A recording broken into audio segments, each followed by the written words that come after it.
to Luther's world of cryptids, ghosts, and the unexplained. If you're into strange things that fly above us in the skies, or creepy things that go bump in the night, then you have come to the right place. Much like cryptid creatures or folklore tales, they all have a home here, and so do you in Luther's world. Welcome to chapter number 19.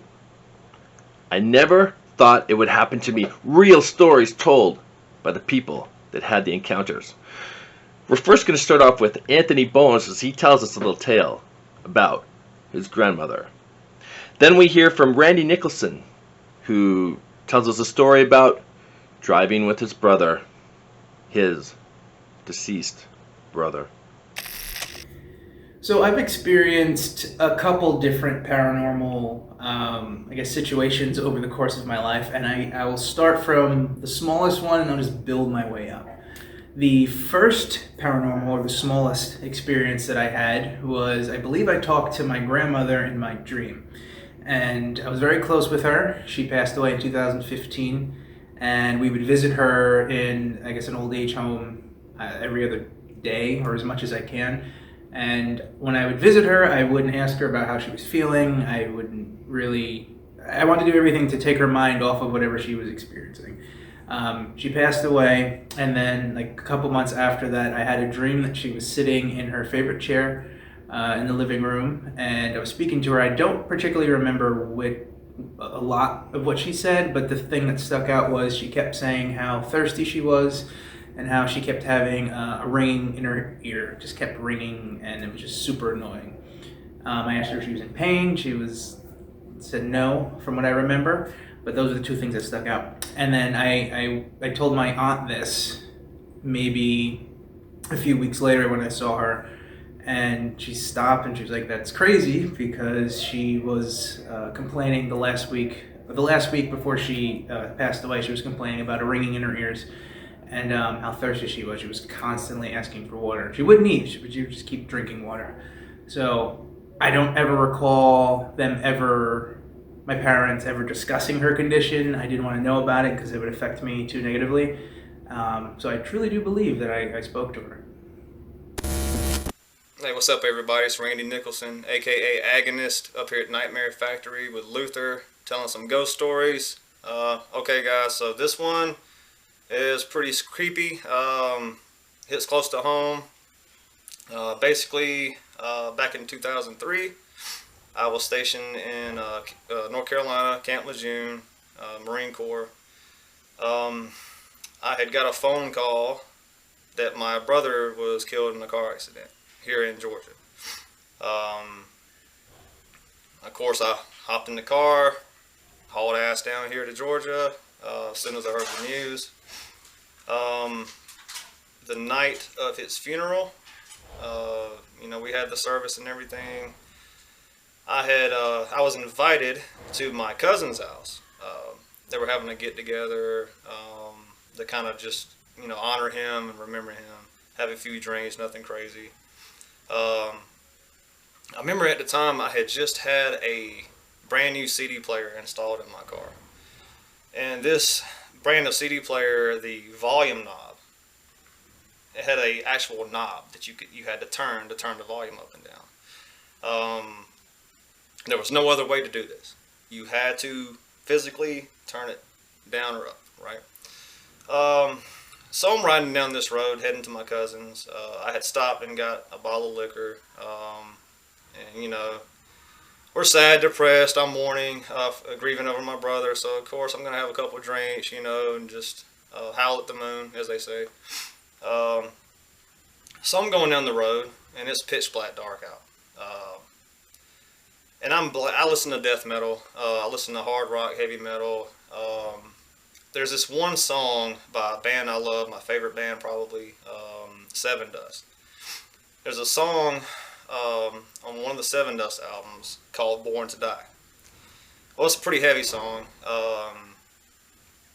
Long story short, the guy in the song talks about being ready to die. He's not scared to die, yada yada, that type of deal, right? So I'm blasting this because I love listening to loud music. I'm blasting. I'm going, yeah, I want to die, I want to die. All of a sudden, the volume just goes all the way down to 0. I said, what the hell? I look. Sure enough, it says 0, 0 volume. I said, okay. It's never done this before. So I crank it back up. This time, I actually looked at the knob, and I put this on everything. I watched that knob turn slowly all the way down till we could not hear that song anymore. Now, it scared the hell out of me because the first thing I'm thinking is, oh, we got another ghost in the car.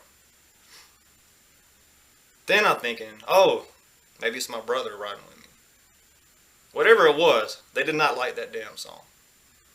And yeah, that freaked me out. I got to my cousin's house. I ran in, grabbed the nearest shot glass I could. Had down 2 or 3 shots of whiskey. Oh man, it shook me up. It shook me up. Because things malfunction. Stuff. Sure, at first that's what I thought. Oh, maybe this thing's tearing up on me. But to actually see the knob physically turn as if someone was sitting beside me and turn that song down. Yeah. No. Very creepy. And as a matter of fact, I've never been down that road ever again. So, yeah. If you have a story that you want to share on the show, film yourself telling your tale, or write it out in full detail and email it to me at luthersworldmail@gmail.com, and we'll use it on a future chapter. Next up is the devil himself, Drexl. This is Defining the Unknown. Greetings and salivations, I'm Drexl, homicidal artist and king of Northwest Hardcore, and I'm here to define the unknown on Luther's World. And today's word of the day is Krampus. See, Krampus's name is derived from the German word Krampen, which means claw, and he's said to be the son of hell in Norse mythology. See, the legend of Krampus is part of a centuries-old Christmas tradition in Germany, where Christmas celebrations begin in early December. Krampus was created as a counterpart to kindly St. Nicholas, who rewarded children with sweets. See, Krampus, in contrast, would swat wicked children with a birch rod and then stuff them in a sack and take them away to his lair. And although Krampus appears in many different variations, most share some common physical characteristics. He's usually covered in brown or black hair and has cloven hoofs and horns of a goat. His long pointed tongue rolls out and he has fangs. See, Krampus usually carries chains that are sometimes accompanied by bells of various sizes, along with his trusty sack to stuff all the bad kids in. Kind of sounds like some of the drunk mall Santas I've seen over the years. Uncle Barry, is that you? Luther, back at you. The paper trail, stories sent in by you, the viewers. Good day. I'm really enjoying your podcast so far, so I figured I should submit my first ghostly encounter. As mentioned below, my parents' house has been active for a long time, and we do have tons of stories. Hope you enjoy my story. My parents live out in what could be described as the middle of nowhere in Saskatchewan, that is up in Canada, as it is a little isolated and surrounded by farmers' fields. My parents' house is quite old. To my understanding, it was 2 old houses and the previous landlords combined them into one. It looks nice, but it's definitely showing age. Throughout the many years that my parents had lived there, 32 years to be exact, it has been known to have a couple residents who are not of this world. Many family and friends and family members have experienced unexplainable things, myself included. Here is the first ghostly encounter that I've ever had. It definitely wasn't the last. I was about 10 years old and I was home alone. I just got off the school bus and I was waiting for my brother and sister to get home as we went to different schools, and they used to get home about 15 minutes after me. I was watching TV and was wondering where they were, so I went walking into the kitchen and looked out the sliding door window. I looked and there was still no bus coming, so I turned around to go back into the living room.